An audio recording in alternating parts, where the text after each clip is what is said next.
Shalom, Bapak Ibu Saudara sekalian. Apa kabar Anda hari ini? Harap anugerah Tuhan senantiasa menyertai kehidupan kita sekalian. Selamat datang dan bergabung bagi saudara sekalian yang baru pertama kali mendengarkan renungan dari Sepatu Ministry. Silakan subscribe channel pelayanan ini, kemudian berikan komentar atau permintaan doa atau pertanyaan, dan bisa sharingkan kepada orang-orang lain, agar banyak orang juga mendapatkan berkat dari firman Tuhan.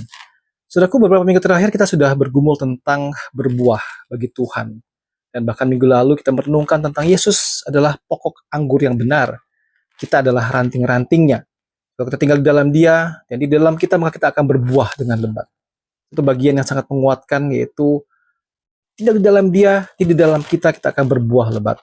Tapi di dalam Injil Yohanes 15 ayat yang kedua dikatakan di situ, tiap ranting padaku yang tidak berbuah dipotongnya. Tiap ranting yang berbuah dibersihkannya supaya lebih berbuah banyak.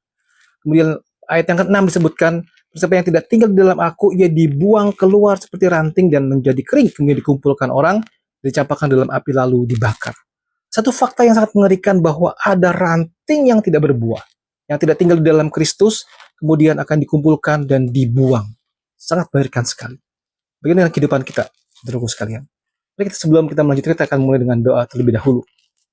Dalam surga kami mengucap syukur buat anugerah Tuhan yang kami boleh rasakan setiap hari lepas hari.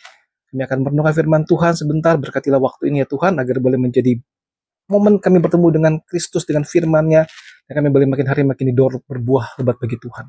Yesus Kristus kami bersyukur, kami berdoa. Amin.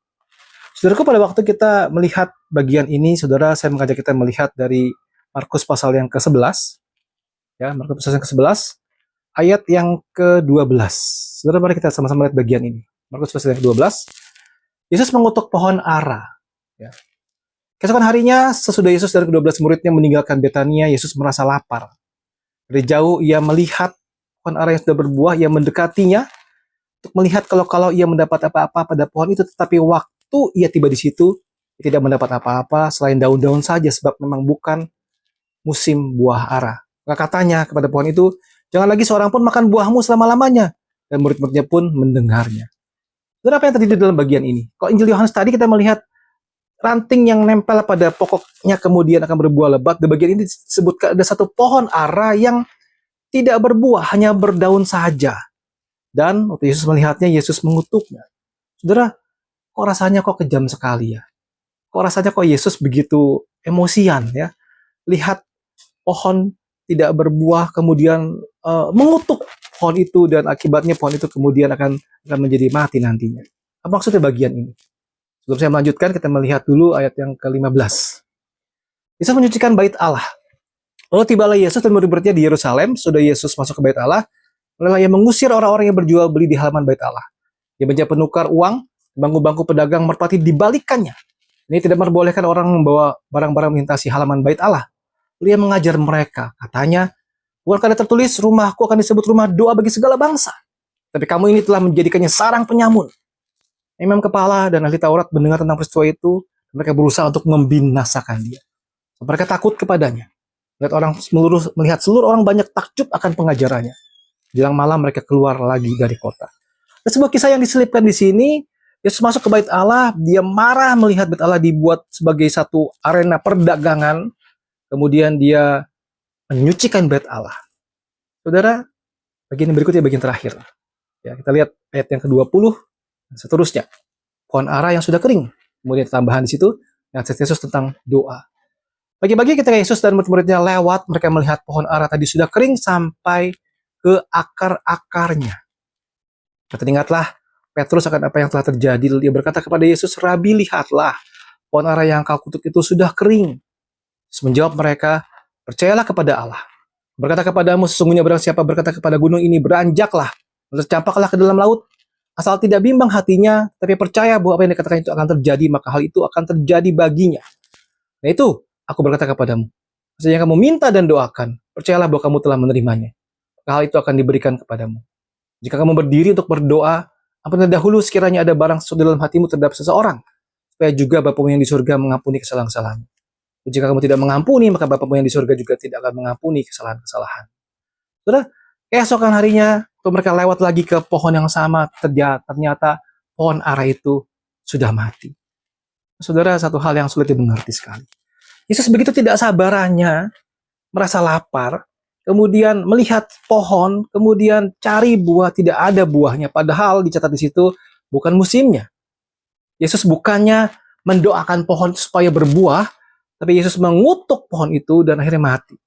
Kok seolah-olah Yesus jahat, ya?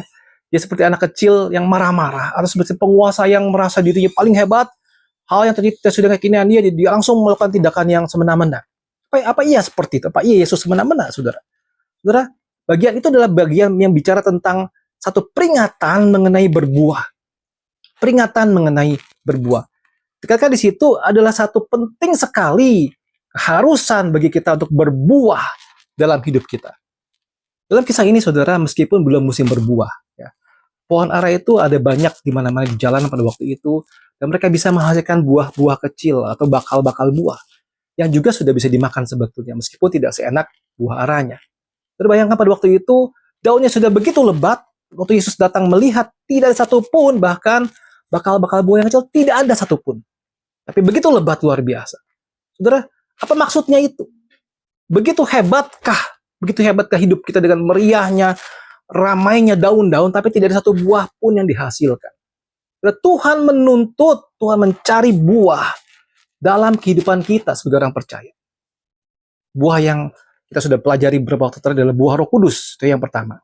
Galatia 5 ayat 22-23. Adakah kita berbuah bagi Tuhan, berbuah Roh Kudus dalam hidup kita? Saudara, bukan pilih-pilih buah mana yang saya suka, tapi seluruh hidup kita harus menghasilkan buah Roh Kudus satu ke Tuhan dengan 9 rasa yang luar biasa. Lalu buah yang kedua, adakah kita berbuah perbuatan baik? Kolose 1 ayat yang ke-10, sehingga hidupmu layak di hadapannya serta berkenan kepadanya dalam segala hal, dan akan memberi buah dalam segala pekerjaan yang baik dan bertumbuh dalam pengetahuan yang benar tentang Allah. Memberi buah dalam segala pekerjaan yang baik. Itu menuntut perbuatan baik. Orang Kristen itu kita berbuat baik bukan supaya diselamatkan, bukan supaya kita masuk surga, tetapi sebagai ucapan syukur pada Tuhan, kita menghasilkan buah perbuatan baik. Beda sekali, saudara. Adakah buah perbuatan baik dalam hidup kita? Yang ketiga berbicara mengenai buah kesaksian atau buah Injil. 1 Korintus 3 ayat 5-6. Jadi apakah Apolos, apakah Paulus, pelayan-pelayan Tuhan yang olehnya kamu menjadi percaya? Masing-masing menurut jalan yang diberikan Tuhan kepadanya. Aku menanam, Apolos menyiram, tetapi Allah yang memberi pertumbuhan.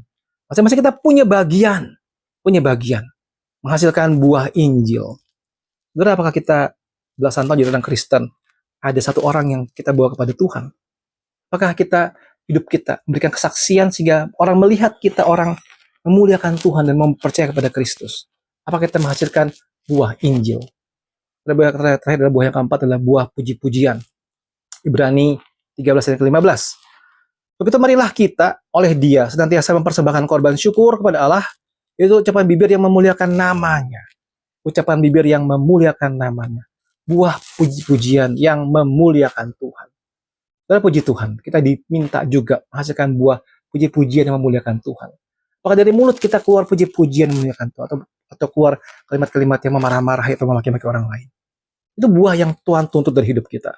Dan jangan lupa, saudara, waktu Tuhan menuntut buah, maka penghakiman Tuhan akan hadir. Waktu penghakiman Tuhan datang, itu sifatnya cepat dan begitu hebat atau mengerikan sekali. Yesaya 5 ayat 3-5. Maka sekarang, hai penduduk Yerusalem dan orang Yehuda, adililah antara aku dan kebun anggurku itu. Apakah lagi yang harus diperbuat untuk kebun anggurku itu yang belum kuperbuat kepadanya? Ku menanti supaya dihasilkannya buah anggur yang baik. Mengapa yang dihasilkannya hanya buah anggur yang asam? Nah, sekarang kamu memberitahukan kepadamu apa yang hendak kulakukan kepada kebun anggurku itu. Bukan menebang pagar durinya, sehingga kebun itu dimakan habis, dan melanda temboknya, sehingga kebun itu diinjak-injak. Saudaraku sekalian, Allah itu maha sabar. Dia memberikan kita waktu untuk kita berbuah. Tapi waktu penghakiman Tuhan datang, begitu keras, begitu tepat, begitu datang dengan begitu cepat, sehingga tidak ada lagi waktu. Saudara, mengakhiri renungan ini, mari kita merenungkan secara perlahan dalam hidup kita sebetulnya. Bagaimana dengan hidup engkau dan saya? Apakah hidup kita terkesan lebat sekali dengan segala macam aktivitas yang ramai luar biasa, tapi tanpa buah yang sejati dari Tuhan? Atau hidup kita hanya ngomong saja, no action, talk only? Atau hidup kita munafik, tidak berintegritas, beda di luar, beda di dalam hati?